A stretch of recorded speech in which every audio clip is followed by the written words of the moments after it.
Okay, I think I've got everyone's name.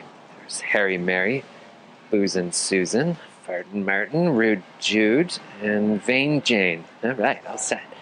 So, Harry, what brings you on the tour today? Oh, sorry, I meant to say Harry Mary. I mean, Mary. You've got just the right amount of hair. Can we start again?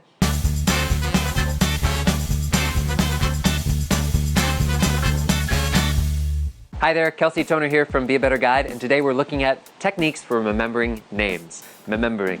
As Dale Carnegie famously said, a person's name, to him or her, is one of the most sweetest and most important sound in any language. And what he basically meant was when you can remember someone's name, it signals to them that they're important and that you're listening closely. It allows great guides to quickly build rapport with their guests. So let's take a look at 6 name remembering techniques. 1. Commit to remembering names.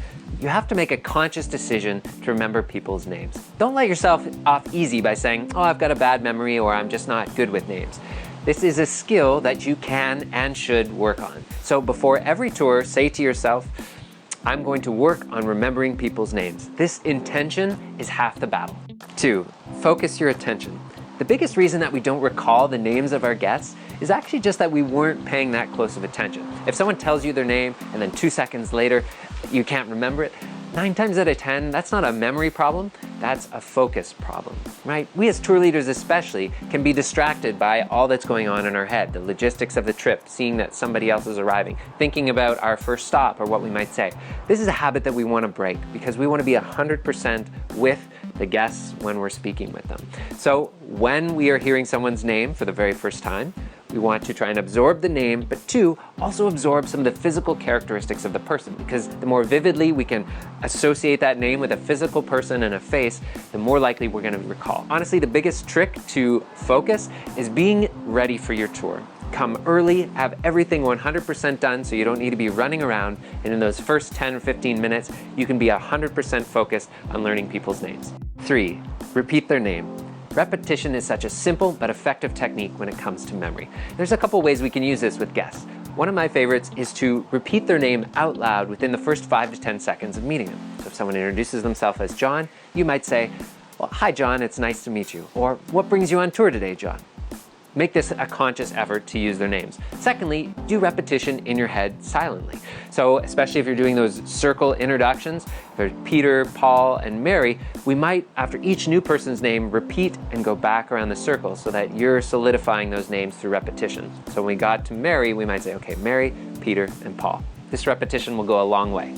4, associate. Linking someone's name to another object or a rhyming word or a celebrity or even your impression of them is a really effective way to help your memory recall. In fact, at memory championships, this is the main tactic used by the people who compete. So some examples of association could be alliteration. So we might see that we've got Joan from New Jersey, so we could say Joan from Jersey. And that's sort of a way of associating to help recall. Maybe Sarah is in sales, so we say Sarah sells.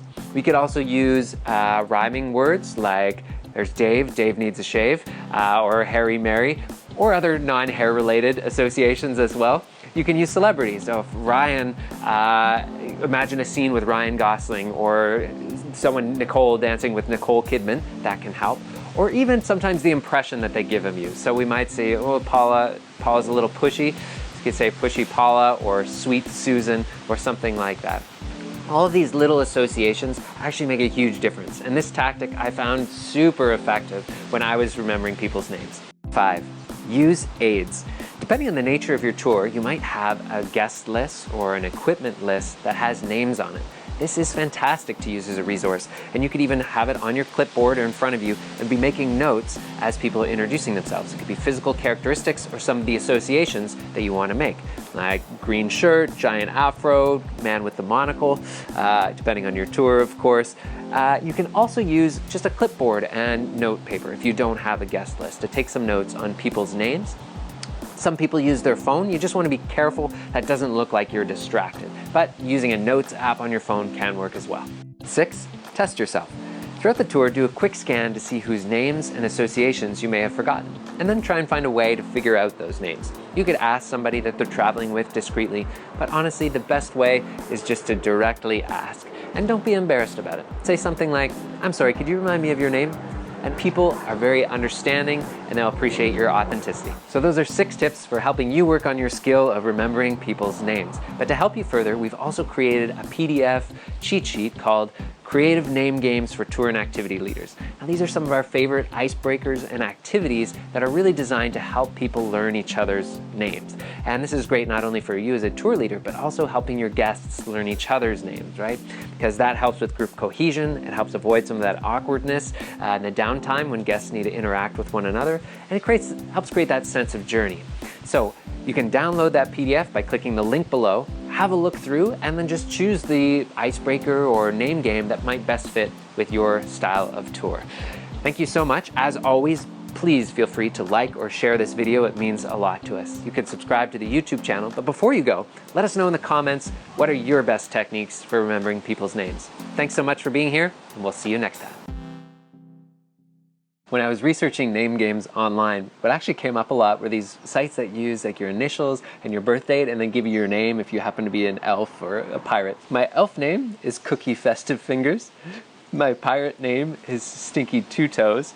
And my stripper name is apparently the color of my underwear and the last thing that I ate, so that's Pink Tub of Ben & Jerry's.